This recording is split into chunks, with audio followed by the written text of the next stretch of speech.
श्री परमात्मने नमः। यथार्थ गीता श्रीमद्भगवत गीता अथ सप्तदशो अध्याय। अध्याय 16 के अंत में योगेश्वर श्री कृष्ण ने स्पष्ट कहा कि काम, क्रोध और लोभ के त्यागने पर ही कर्म आरंभ होता है, जिसे मैंने बार बार कहा है। जिस नियत कर्म को बिना किए न सुख, न सिद्धि और न परम गति ही मिलती है। इसलिए अब तुम्हारे लिए कर्तव्य और अकर्तव्य की व्यवस्था में कि क्या करूं क्या न करूं, इसके संबंध में शास्त्र ही प्रमाण है, कोई अन्य शास्त्र नहीं, बल्कि इति गुह्यतमं शास्त्रमिदम्। गीता स्वयं शास्त्र है। अन्य शास्त्र भी हैं, किंतु यहां इसी गीता शास्त्र पर दृष्टि रखें, दूसरा न ढूंढने लगे। दूसरी जगह ढूंढेंगे तो ये क्रमबद्धता नहीं मिलेगी, अतः भटक जाएंगे। इस पर अर्जुन ने प्रश्न किया। अर्जुन उवाच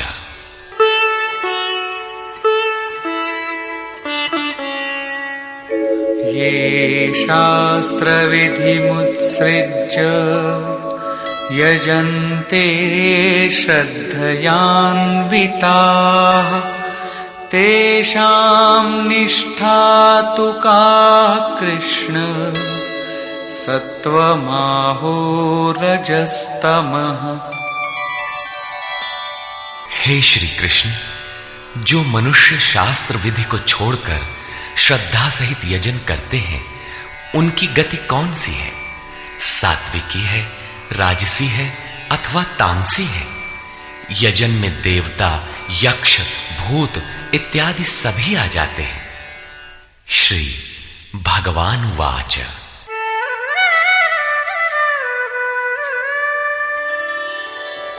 त्रिविधा भवति श्रद्धा देहिनां सा स्वभावजा सात्विकी राजसी चैव तामसी चेति तां शृणु। अध्याय 2 में योगेश्वर ने बताया था कि अर्जुन, इस योग में निर्धारित क्रिया एक ही है। अविवेकियों की बुद्धि अनंत शाखाओं वाली होती है, इसलिए वे अनंत क्रियाओं का विस्तार कर लेते हैं। दिखावटी शोभा युक्त वाणी में उसे व्यक्त भी करते हैं। उनकी वाणी की छाप जिनके चित्त पर पड़ती है अर्जुन, उनकी भी बुद्धि नष्ट हो जाती है, न कि कुछ पाते हैं। ठीक इसी की पुनरावृत्ति यहां पर भी है कि जो शास्त्र विधि मुत्सृज्य, शास्त्र विधि को त्याग कर भजते हैं, उनकी श्रद्धा भी 3 प्रकार की होती है। इस पर श्री कृष्ण ने कहा, मनुष्य की आदत से उत्पन्न हुई वो श्रद्धा सात्विकी, राजसी तथा तामसी ऐसे 3 प्रकार की होती है। उसे तुम मुझसे सुन।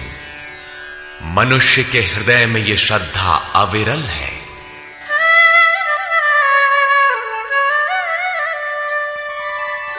सत्वानुरूपा सर्वस्य श्रद्धा भवति भारत श्रद्धामयोऽयं पुरुषो यो यच्छ्रद्धः स एव सः।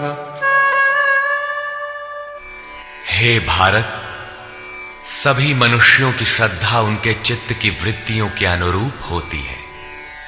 ये पुरुष श्रद्धामय है, इसलिए जो पुरुष जैसी श्रद्धा वाला है वो स्वयं भी वही है। प्रायः लोग पूछते हैं, मैं कौन हूं? कोई कहता है मैं तो आत्मा हूं, किंतु नहीं। यहां योगेश्वर श्री कृष्ण कहते हैं कि जैसी श्रद्धा, जैसी वृत्ति, वैसा पुरुष। गीता योग दर्शन है। महर्षि पतंजलि भी योगी थे, उनका योग दर्शन है। योग है क्या? उन्होंने बताया, योगश्चित्त वृत्ति निरोधा, चित्त की वृत्तियों का सर्वथा रुक जाना योग है। किसी ने परिश्रम करके रोक ही लिया तो लाभ क्या है? तदा दृष्टुः स्वरूपे वस्थानम, उस समय ये दृष्टा जीवात्मा अपने ही शाश्वत स्वरूप में स्थित हो जाता है। क्या स्थित होने से पूर्व ये मलिन था? पतंजलि कहते हैं, वृत्ति सारूप्य मित्रत्र, दूसरे समय में जैसा वृत्ति का रूप है वैसा ही वो दृष्टा है।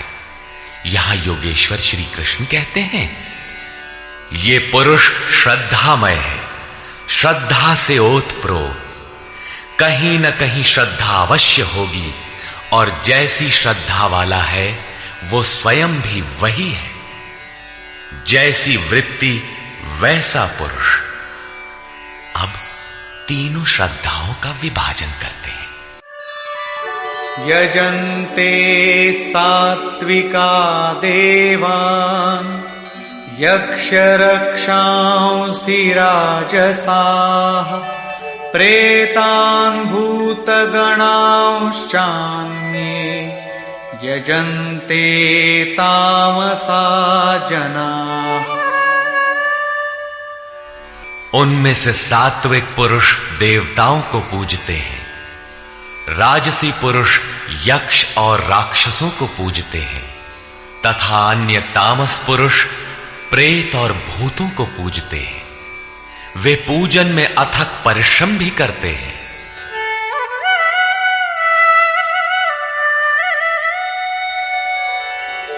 अशास्त्र विहितं घोरं तप्यन्ते ये तपोजनाः दम्भाहंकार संयुक्ताः कामरागबलान्विताः। वे मनुष्य शास्त्र विधि से रहित घोर कल्पित अर्थात कल्पित क्रियाएं रचकर तप तपते हैं। दंभ और अहंकार से युक्त, कामना और आसक्ति के बल से बंधे हुए, कर्षयन्तः शरीरस्थं भूतग्राममचेतसः मां चैवान्तः शरीरस्थं तान् विद्यासुरनिश्चयान्। वे शरीर रूप में स्थित भूत समुदाय को और अंतःकरण में स्थित मुझ अंतर्यामी को भी कृश करने वाले हैं, अर्थात दुर्बल करने वाले हैं। आत्मा प्रकृति के दरारों में पड़कर विकारों से दुर्बल और यज्ञ साधनों से सबल होती है। उन अज्ञानियों अर्थात अचेतों को निश्चय ही तू असुर जान, अर्थात वे सब के सब असुर हैं।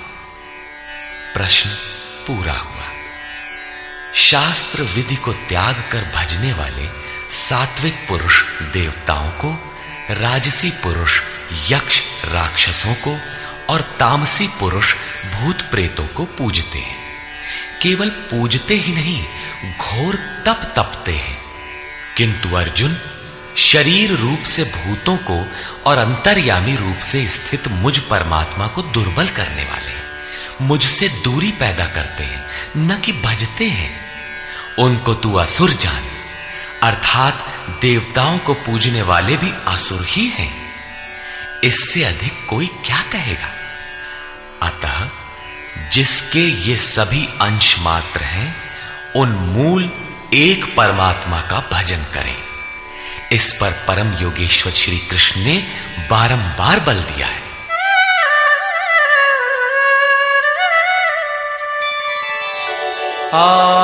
आहारस्त्वपि सर्वस्य त्रिविधो भवति प्रियः यज्ञस्तपस्तथा दानं तेषां भेदमिमं शृणु। अर्जुन, जैसे श्रद्धा 3 प्रकार की होती है, वैसे ही सबको अपनी अपनी प्रकृति के अनुसार भोजन भी 3 प्रकार का प्रिय होता है, और वैसे ही यज्ञ, तप और दान भी 3-3 प्रकार के होते हैं। उनके भेद को तू मुझसे सुन। पहले प्रस्तुत है आहार। आयु सत्वबलारोग्य सुख प्रीति विवर्धना रस्या स्निग्धा स्थिरा हृद्या आहारा सात्विक प्रिया। आयु, बुद्धि, बल, आरोग्य, सुख और प्रीति को बढ़ाने वाले, रस युक्त चिकने और स्थिर रहने वाले तथा स्वभाव से ही हृदय को प्रिय लगने वाले भोज्य पदार्थ सात्विक पुरुष को प्रिय होते हैं। योगेश्वर श्री कृष्ण के अनुसार स्वभाव से हृदय को प्रिय लगने वाला, बल, आरोग्य, बुद्धि और आयु बढ़ाने वाला भोज्य पदार्थ ही सात्विक है। जो भोज्य पदार्थ सात्विक है, वही सात्विक मनुष्य को प्रिय होता है। कट्वं ललवणात्युष्ण तीक्ष्ण रूक्ष विदाहिनः आहारा राजसस्येष्टा दुःख शोकामय प्रदाः। कड़वे, खट्टे, अधिक नमकीन, अत्यंत गर्म, तीखे, रूखे, दाहकारक और दुख, चिंता तथा रोगों को उत्पन्न करने वाले आहार राजस पुरुष को प्रिय होते हैं।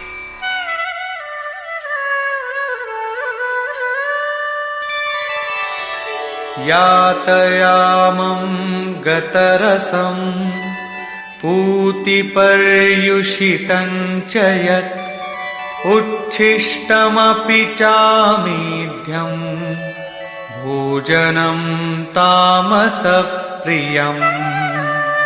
जो भोजन 1 प्रहर अर्थात 3 घंटे से अधिक पहले का बना हुआ है, गत रसम, रस रहित, दुर्गंध युक्त, बासी, उच्छिष्ट अर्थात जूठा और अपवित्र भी है, वो तामस पुरुष को प्रिय होता है।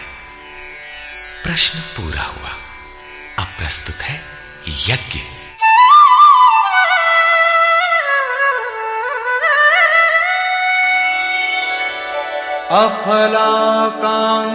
अफलाकांक्षिभिर्यज्ञो विधिदृष्टो य ईज्यते यष्टव्यमेवेति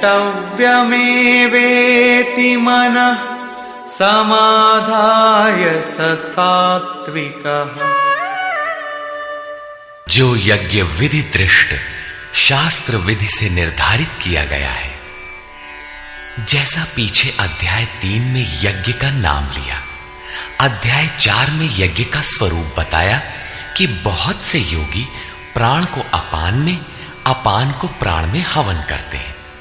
प्राण अपान की गति निरोध कर प्राणों की गति स्थिर कर लेते हैं, संयमाग्नि में हवन करते हैं।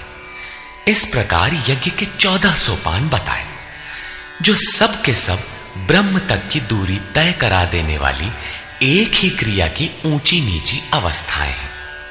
संक्षेप में यज्ञ चिंतन विशेष की प्रक्रिया का चित्रण है, जिसका परिणाम सनातन ब्रह्म में प्रवेश है, जिसका विधान इस शास्त्र में किया गया है। उसी शास्त्र विधान पर पुनः बल देते हैं कि अर्जुन, शास्त्र विधि से नियत किए हुए जिसे करना ही कर्तव्य है तथा जो मन का निरोध करने वाला है, जो फल को न चाहने वाले पुरुषों द्वारा किया जाता है, वो यज्ञ सात्विक है।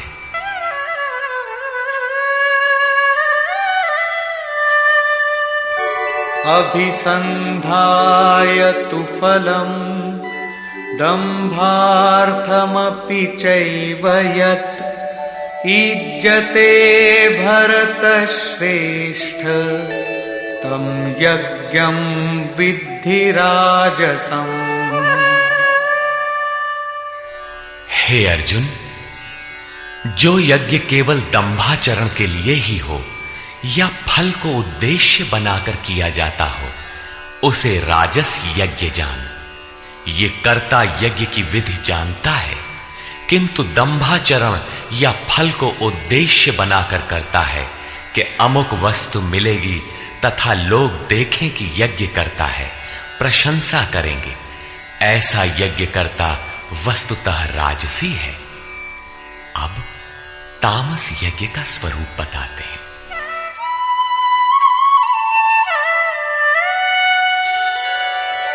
विधिहीनमसृष्टान्नं मन्त्रहीनमदक्षिणम् श्रद्धाविरहितं यज्ञं तामसं परिचक्षते।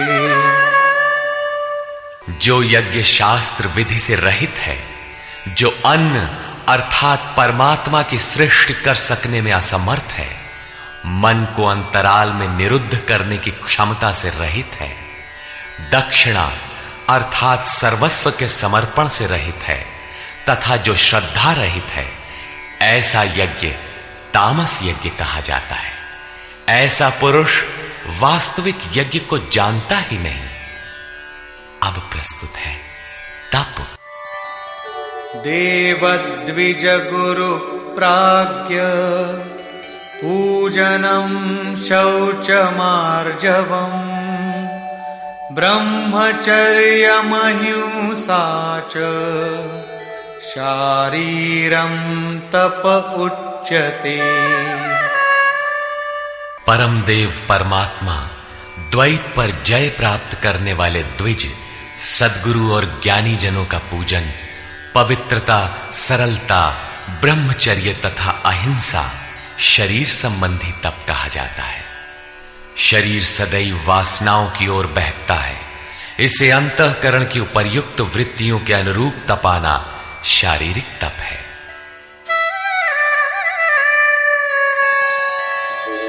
अनुद्वेगकरं वाक्यं सत्यं प्रियहितं च यत् स्वाध्यायाभ्यसनं चैव वाङ्मयं तप उच्यते। उद्वेग न पैदा करने वाला, प्रिय, हितकारक और सत्य भाषण तथा परमात्मा में प्रवेश दिलाने वाले शास्त्रों के चिंतन का अभ्यास, नाम जप, ये वाणी संबंधी तप कहा जाता है। वाणी विषयोन्मुख विचारों को भी व्यक्त करती रहती है। इसे उस ओर से समेटकर परम सत्य परमात्मा की दिशा में लगाना वाणी संबंधी तप है। अब मन संबंधी तप देखें।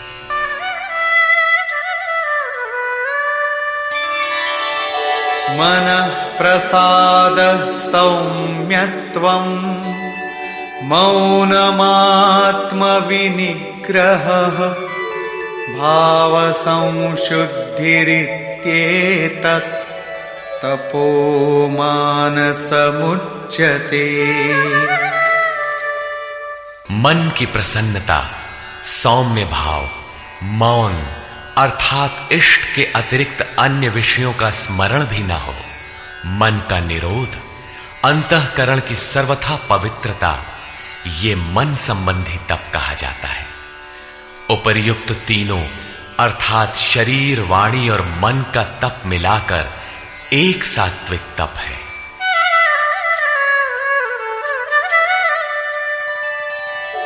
श्रद्धया परया तप्तं तपस्तत्त्रिविधं नरैः अफलाकांक्षिभिर्युक्तैः सात्विकं परिचक्षते।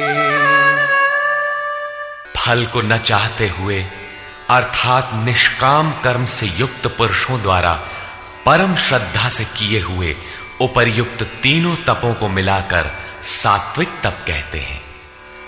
अब प्रस्तुत है राजस तप।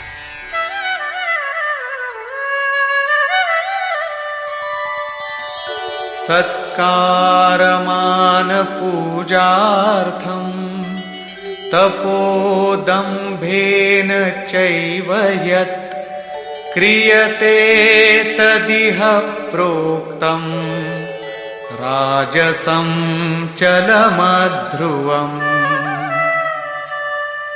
जो तप सत्कार, मान और पूजा के लिए अथवा केवल पाखंड से ही किया जाता है, वो अनिश्चित एवं चंचल फल वाला तप राजस कहा गया है। मूढ़ग्राहेणात्मनो यत् पीडया क्रियते तपः परस्योत्सादनार्थं वा तत्तामसमुदाहृतम्। जो तप मूर्खता पूर्वक हठ से मन, वाणी और शरीर की पीड़ा सहित अथवा दूसरे का अनिष्ट करने के लिए बदले की भावना से किया जाता है, वो तप तामस कहा गया है। इस प्रकार सात्विक तप में शरीर, मन और वाणी को मात्र इष्ट के अनुरूप ढालना है। राजस तप में तप की क्रिया वही है, किंतु दंभ मान सम्मान की इच्छा से तपते हैं। प्रायः महात्मा लोग घर बार छोड़ने के बाद भी इस विकार के शिकार हो जाते हैं। और तीसरा तामसी तप अविधि पूर्वक होता है, दूसरों को पीड़ा पहुंचाने के दृष्टिकोण से होता है। अब प्रस्तुत है दान।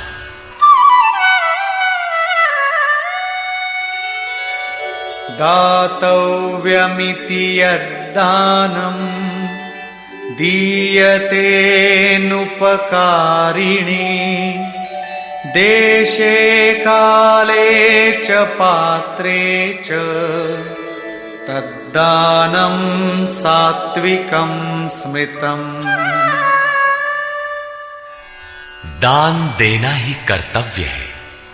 इस भाव से जो दान देश अर्थात स्थान, काल अर्थात समयानुकूल और सत्य पात्र के प्राप्त होने पर बदले में उपकार की भावना से रहित होकर दिया जाता है, वो दान सात्विक कहा गया है। यत्तु प्रत्युपकारार्थं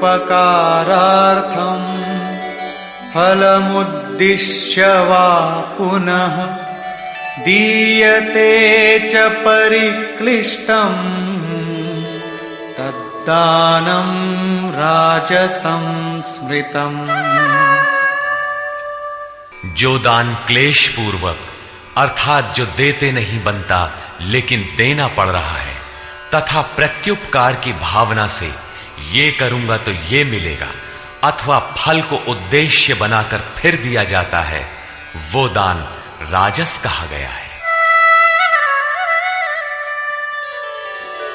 अदेश काले यद्दानम् अपात्रेभ्यश्च दीयते असत्कृतमवज्ञातम् तत्तामसमुदाहृतम्।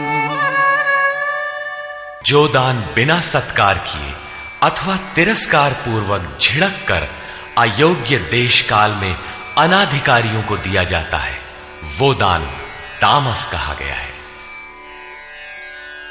पूज्य महाराज जी कहा करते थे, हो कुपात्र को दान देने से दाता नष्ट हो जाता है। ठीक इसी प्रकार श्री कृष्ण का कहना है कि दान देना ही कर्तव्य है। देश काल और पात्र के प्राप्त होने पर बदले में उपकार न चाहने की भावना से उदारता के साथ दिया जाने वाला दान सात्विक है।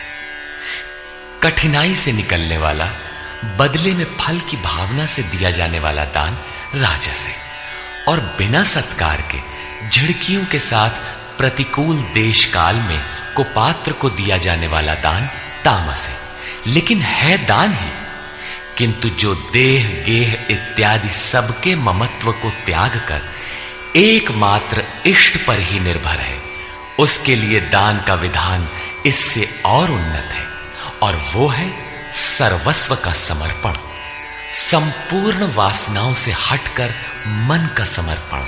जैसा कि श्री कृष्ण ने कहा है, मय्येव मन आधत्स्व, अतः दान नितांत आवश्यक है।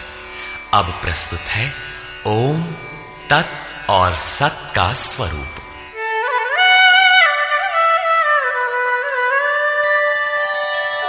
ॐ तत्सदिति निर्देशो ब्रह्मणः त्रिविधः स्मृतः ब्राह्मणास्तेन वेदाश्च यज्ञाश्च विहिताः पुरा। अर्जुन, ओम तत् और सत ऐसा 3 प्रकार का नाम ब्रह्मणः निर्देशः स्मृतः, ब्रह्म का निर्देश करता है, स्मृति दिलाता है, संकेत करता है और ब्रह्म का परिचायक है। उसी से पुरा, पूर्व में अर्थात आरंभ में ब्राह्मण, वेद और यज्ञादि रचे गए हैं, अर्थात ब्राह्मण, यज्ञ और वेद ओम से पैदा होते हैं। ये योग जन्य है, जन्मना नहीं। ओम के सतत चिंतन से ही इनकी उत्पत्ति है और कोई तरीका नहीं है।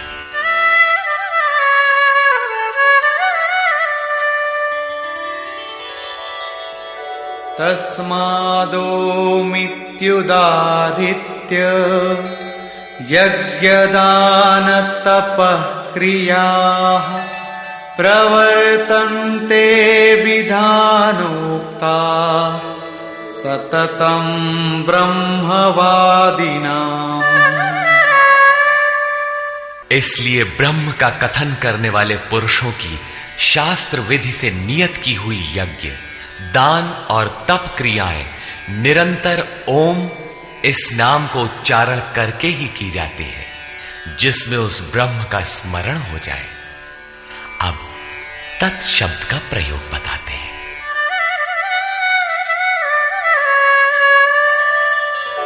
तदित्यनभिसन्धाय फलं यज्ञ तपः क्रियाः दान क्रियाश्च विविधाः क्रियन्ते मोक्षकांक्षिभिः। तत् अर्थात वो, अर्थात परमात्मा ही सर्वत्र है। इस भाव से फल को न चाहकर शास्त्र द्वारा निर्दिष्ट नाना प्रकार की यज्ञ, तप और दान की क्रियाएं परम कल्याण की इच्छा करने वाले पुरुषों द्वारा की जाती है। तत् शब्द परमात्मा के प्रति समर्पण सूचक है, अर्थात जब तो ओम का कीजिए, यज्ञ, दान और तप की क्रियाएं उस पर निर्भर होकर करें। अब सत के प्रयोग का स्थल बताते हैं।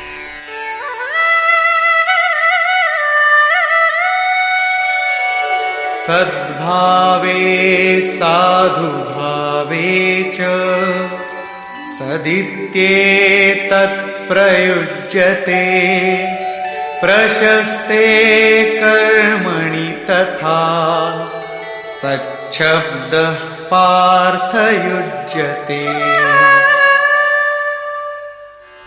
गीता के आरंभ में ही अर्जुन ने प्रश्न खड़ा किया था कि कुल धर्म ही शाश्वत है, सत्य है। तो श्री कृष्ण ने कहा, अर्जुन, तुझे यह अज्ञान कहां से उत्पन्न हुआ? सत वस्तु का तीनों कालों में कभी अभाव नहीं होता, उसे मिटाया नहीं जा सकता, और असत वस्तु का तीनों कालों में अस्तित्व नहीं है, उसे रोका नहीं जा सकता। वस्तुतः वो कौन सी वस्तु है जिसका तीनों कालों में अभाव नहीं है? और वो असत वस्तु है क्या जिसका अस्तित्व नहीं? तो बताया, ये आत्मा ही सत्य है और भूतादिकों के समस्त शरीर नाशवान है। आत्मा सनातन है, अव्यक्त है, शाश्वत और अमृत स्वरूप है। यही परम सत्य है। सत, ऐसे परमात्मा का ये नाम सद्भावे, सत्य के प्रति और साधुभाव में प्रयोग किया जाता है। और हे पार्थ, जब कर्म सांगो पांग भली प्रकार होने लगे, तब सत शब्द का प्रयोग किया जाता है। सत का अर्थ ये नहीं है कि ये वस्तुएं हमारी हैं। जब शरीर ही हमारा नहीं है, तो इसके उपभोग में आने वाली वस्तुएं हमारी कब है? ये सत नहीं है। सत का प्रयोग केवल एक दिशा में किया जाता है। सद्भाव में आत्मा ही परम सत्य है। इस सत्य के प्रति भाव हो, उसे साधने के लिए साधु भाव हो और उसकी प्राप्ति कराने वाला कर्म प्रशस्त ढंग से होने लगे, वहीं सत शब्द का प्रयोग किया जाता है। इसी पर योगेश्वर अग्रेतर कहते हैं, यज्ञे तपसि दाने च स्थितिः सदिति चोच्यते कर्म चैव तदर्थीयम् सदित्येवाभिधीयते।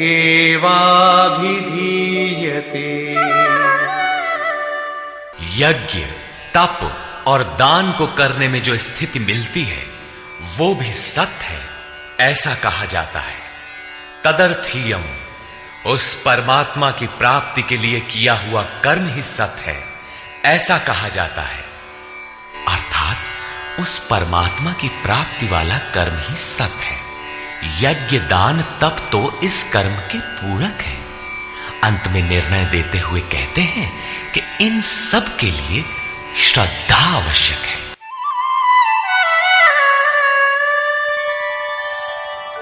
अश्रद्धया हुतं दत्तं तपस्तप्तं कृतं च यत् असदित्युच्यते पार्थ न च तत्प्रेत्य नो इह।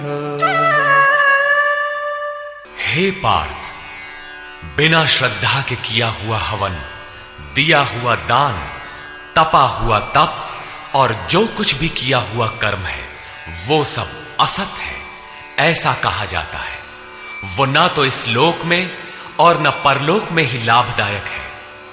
अतः समर्पण के साथ श्रद्धा नितांत आवश्यक है। निष्कर्ष। अध्याय के आरंभ में ही अर्जुन ने प्रश्न किया कि भगवान जो शास्त्र विधि को त्याग कर और श्रद्धा से युक्त होकर यजन करते हैं, अर्थात लोग भूत भवानी अन्यान्य पूजते ही रहते हैं, तो उनकी श्रद्धा कैसी है? सात्विकी है, राजसी है अथवा तामसी? इस पर योगेश्वर श्री कृष्ण ने कहा, अर्जुन, यह पुरुष श्रद्धा का स्वरूप अर्थात पुतला है। कहीं न कहीं उनकी श्रद्धा होगी ही। जैसी श्रद्धा वैसा पुरुष, जैसी वृत्ति वैसा पुरुष। उनकी वह श्रद्धा सात्विकी, राजसी और तामसी 3 प्रकार की होती है। सात्विकी श्रद्धा वाले देवताओं को राजसी श्रद्धा वाले यक्ष अर्थात जो यश शौर्य प्रदान करें, राक्षसों अर्थात जो सुरक्षा दे सकें का पीछा करते हैं, और तामसी श्रद्धा वाले भूत प्रेतों को पूजते हैं। शास्त्र विधि से रहित इन पूजाओं द्वारा ये तीनों प्रकार के श्रद्धालु शरीर में स्थित भूत समुदाय अर्थात अपने संकल्पों और हृदय देश में स्थित मुझ अंतर्यामी को भी कृश करते हैं, न कि पूजते हैं। उन सबको निश्चय ही तू असुर जान, अर्थात भूत प्रेत यक्ष राक्षस तथा देवताओं को पूजने वाले असुर हैं। देवता प्रसंग को श्री कृष्ण ने यहां तीसरी बार उठाया है। पहले अध्याय 7 में उन्होंने कहा कि अर्जुन कामनाओं ने जिनका ज्ञान हर लिया है, वही मूल बुद्धि अन्य देवताओं को पूजा करते हैं।